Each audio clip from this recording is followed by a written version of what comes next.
I think some of the things that we do around equity are, sometimes setting up, the right habits for later in the company. So just because you have a, 10 or 15% option pool doesn't mean that it needs to be spent all in this round.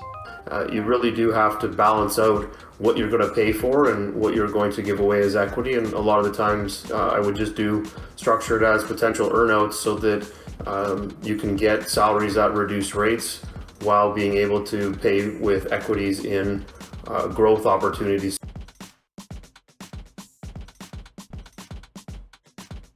What are your general opinions on co-founders and initial teams and equity that those folks should get in a company? What do you all of you feel about?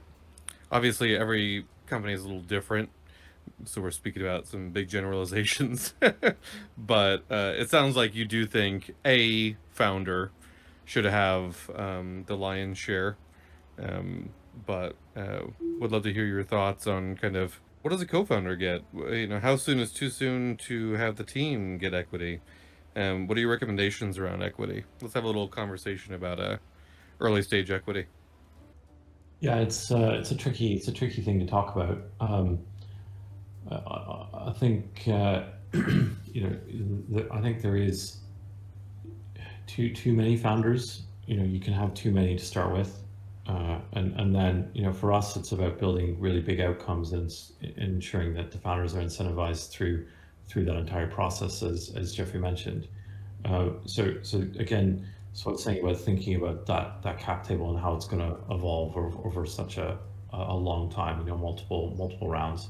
I think options early on. We try and put option pools in. When we make the investment, all de facto we just automatically do that. I think some of the things that we do around equity are, sometimes setting up, the right habits for later in the company. So just because you have a 10 or 15% option pool doesn't mean that it needs to be spent all in this round. And I think thinking about how you incentivize your employees, and again, it's difficult to draw rules because it does vary according to industry. I mean, and seniority and so on. So very early stage, I've seen companies who don't give out any options at all, and then other companies they use a lot of options because maybe they've got their founders are a bit different, maybe a bit more experienced. They feel they can hire a quite senior team early on, and they think that over the long run that's going to be cheaper. So I've seen it kind of different ways. It really depends on the situation. Betzel and Jeffrey, what do you think about early stage equity? Yeah, I think obviously, there's a lot of nuance, just like Daniel mentioned. I'm typically, I mean, we're typically of the belief that the ESOP pool should be created at the earliest. And, along what I think Jeffrey pointed out, we educate founders on how to allocate ESOPs to their team, not to spend it all at once, and that kind of stuff. So I generally agree with Daniel and Jeffrey's comments, and I don't really have much to add there.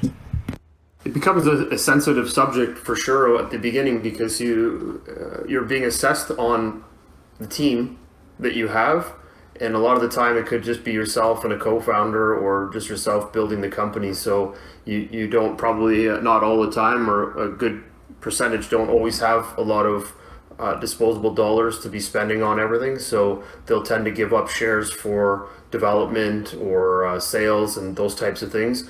ESOP programs, 100% agree, started up right away. At least that allocates it. It doesn't dilute the rest of the investors along the way because you've already allocated that 10 to 15 points of your cap table to be allocated to it.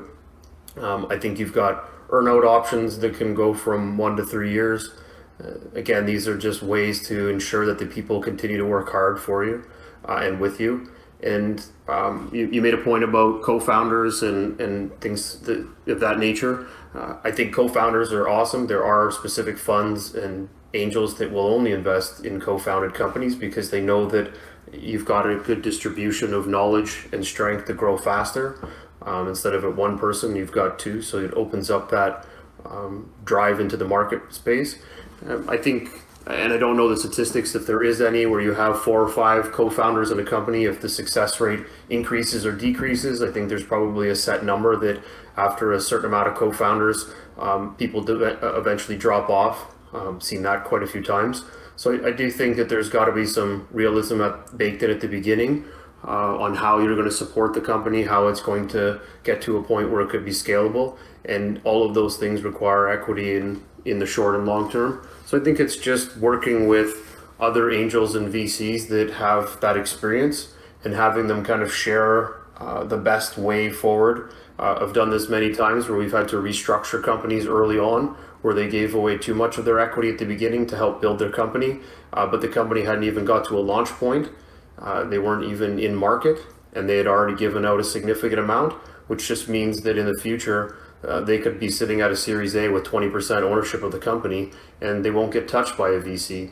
They won't have an interest to want to invest because there isn't enough equity in there for the founder to drive and build and grow the company. So you really do have to balance out what you're going to pay for and what you're going to give away as equity. And a lot of the times I would just do structure it as potential earnouts so that you can get salaries at reduced rates while being able to pay with equities in growth opportunities so that the business and team will continue to grow. And on a team slide, you're going to look very successful by having a very strong team. And if you're building a product in a quick, scalable fashion, investors will keep wanting to come into the business because they'll see the scaling and the growth that's happening. So I think finding smart people to work with you along the way is going to be your biggest asset.